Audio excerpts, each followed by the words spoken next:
வணக்கம் அன்பு நண்பர்களே, நீங்க பார்த்துக்கிட்டு இருக்கிறது LeoTech தமிழ். நான் உங்க முரளிதரன். ஃப்ரெண்ட்ஸ், இன்னைக்கு நம்ம இந்த வீடியோல என்ன பார்க்க போறோம்னா, நிறைய பேஜஸ் இருக்கக்கூடிய ஒரு வேர்ட் டாக்குமெண்ட்ல ஒரு குறிப்பிட்ட பேஜை மட்டும் எப்படி நம்ம போர்ட்ரேட்ல இருந்து லேண்ட்ஸ்கேப்புக்கு மாத்துறது அப்படின்றத பத்தி தான் பார்க்க போறோம். அதுக்கு முன்னாடி நீங்க இன்னும் நம்மளுடைய LeoTech தமிழ் யூடியூப் சேனலை சப்ஸ்கிரைப் பண்ணாம இருந்தீங்கன்னா கீழே இருக்கக்கூடிய சப்ஸ்கிரைப் பட்டனை பிரஸ் பண்ணி சப்ஸ்கிரைப் பண்ணிக்கோங்க. ஓகே, வாங்க வீடியோக்குள்ள போகலாம். நான் ஏற்கனவே ஒரு வேர்ட் டாக்குமெண்ட் கிரியேட் பண்ணி வச்சிருக்கேன். அந்த வேர்ட் டாக்குமெண்ட்டை ஓபன் பண்றேன். இந்த வேர்ட் டாக்குமெண்ட்ல மொத்தம் 8 பேஜஸ் இருக்குது. நான் உங்களுக்கு சின்னது பண்ணி காட்டுறேன். 2, 4, 6 மொத்தம் 8 பேஜஸ் இருக்குது. மொத்தம் இருக்கக்கூடிய இந்த 8 பேஜஸ்ல இந்த ஒரு குறிப்பிட்ட பேஜை மட்டும் நான் லேண்ட்ஸ்கேப் ஓரியன்டேஷனுக்கு மாத்தணும் அப்படின்னு நினைக்கிறேன். நீங்க நார்மலா லேஅவுட் அப்படின்ற ஆப்ஷன்ல கிளிக் பண்ணிட்டு ஓரியன்டேஷன் அப்படின்ற இந்த இடத்துல கிளிக் பண்ணீங்கன்னா உங்களுக்கு போர்ட்ரேட், லேண்ட்ஸ்கேப் இந்த மாதிரி 2 ஆப்ஷன் காட்டும். இதுல இருக்கக்கூடிய இந்த லேண்ட்ஸ்கேப் அப்படின்ற ஆப்ஷனை நீங்க கிளிக் பண்ணீங்கன்னா இருக்கக்கூடிய எல்லா பேஜஸுமே உங்களுக்கு லேண்ட்ஸ்கேப்பா மாத்தி கொடுத்துரும். ஸோ வந்துட்டு எப்படி நம்ம இந்த ஒரு பேஜை மட்டும் லேண்ட்ஸ்கேப்புக்கு மாத்துறது அப்படின்றத பார்க்கலாம். அதுக்கு நீங்க எந்த பேஜை வந்துட்டு லேண்ட்ஸ்கேப் ஓரியன்டேஷனுக்கு மாத்தணும்னு நினைக்கிறீங்களோ அந்த பேஜுடைய ஆரம்பத்துல போயிட்டு உங்களுடைய மவுஸ் கர்சரை வச்சுக்கோங்க. லேஅவுட் அப்படின்ற இந்த ஆப்ஷனை கிளிக் பண்ணிக்கோங்க.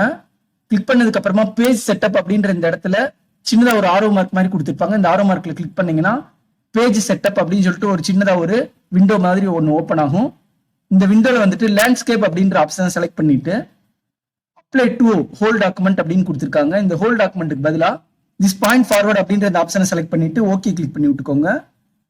நீங்க கிளிக் பண்ண உடனே பாத்தீங்கன்னா உங்களுக்கு இந்த மவுஸ் கர்சர் இருக்கிற இடத்துக்கு அதுக்கப்புறமா இருக்கக்கூடிய பேஜ் வந்துட்டு லேண்ட்ஸ்கேப்ல மாறிடுச்சு. பாத்தீங்கன்னாலே தெரியும்.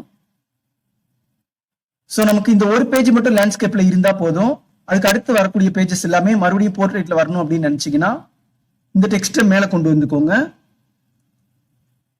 நீங்க டெக்ஸ்ட்டை உங்களுக்கு தேவையான இடத்துக்கு கொண்டு வந்ததுக்கு அப்புறமா எந்த பேஜை மறுபடியும் நீங்க போர்ட்ரேட் ஓரியன்டேஷனுக்கு மாத்தணும்னு நினைக்கிறீங்களோ அந்த பேஜுடைய பிகினிங்ல கிளிக் பண்ணிக்கோங்க. நான் இப்ப இந்த பேஜை வந்துட்டு போர்ட்ரேட் ஓரியன்டேஷனுக்கு மாத்தணும்னு நினைக்கிறேன். அதனால இந்த பேஜுடைய பிகினிங்ல கிளிக் பண்ணிக்கிறேன். கிளிக் பண்ணதுக்கு அப்புறமா மறுபடியும் இந்த பேஜ் செட்டப் அப்படின்ற இந்த ஆரோ மார்க்ல கிளிக் பண்ணிட்டு போர்ட்ரேட் அப்படின்ற இந்த ஆப்ஷனை செலக்ட் பண்ணி அப்ளை டு அப்படின்ற இந்த இடத்துல போயிட்டு திஸ் பாயிண்ட் ஃபார்வர்ட் அப்படின்ற இந்த ஆப்ஷனை செலக்ட் பண்ணிக்கிறேன். திஸ் பாயிண்ட் ஃபார்வர்ட் அப்படின்னா வேற ஒண்ணுமே இல்லை, நம்ம மவுஸ் கர்சர் வச்சிருக்கக்கூடிய இடத்துக்கு அதுக்கு அடுத்து இருக்கக்கூடிய எல்லாத்தையுமே அப்படின்னு அர்த்தம். ஸோ நான் இந்த மாதிரி ஆப்ஷனை செலக்ட் பண்ணிட்டு மறுபடியும் ஓகே கொடுத்துட்றேன். ஓகே கொடுத்ததுக்கு அப்புறமா இந்த மவுஸ் கர்சர் நான் வச்சிருக்க இடத்துக்கு அதுக்கப்புறமா இருக்கக்கூடிய எல்லாமே போர்ட்ரேட்டுக்கு மறுபடியும் மாறிடுச்சு. ஸோ இப்போ நான் மேல இருந்து ஸ்க்ரோல் பண்ணி காட்டுறேன். நம்ம இந்த பேஜ் வந்துட்டு லேண்ட்ஸ்கேப் மோடுக்கு மாத்தணும். ஸோ அந்த பேஜ் மட்டும் லேண்ட்ஸ்கேப்ல இருக்கு. அதுக்கு அடுத்து வரக்கூடிய பேஜஸ் எல்லாமே இந்த மாதிரி மறுபடியும் போர்ட்ரேட்லயே வந்துருச்சு. ஸோ இந்த மெத்தடை பயன்படுத்தி உங்களுடைய வேர்ட் டாக்குமெண்ட்ல ஏதாவது ஒரு குறிப்பிட்ட பேஜை மட்டும் நீங்க லேண்ட்ஸ்கேப் ஓரியன்டேஷனுக்கு மாத்தணும் அப்படின்னு நினைச்சீங்கன்னா ஈஸியா மாத்திக்கிற முடியும். இந்த வீடியோ உங்களுக்கு ரொம்பவே பயனுள்ளதா இருந்திருக்கும்னு நம்புறேன். இந்த வீடியோ உங்களுடைய ஃப்ரெண்ட்ஸ்க்கும் ஷேர் பண்ணுங்க. Thank you so much.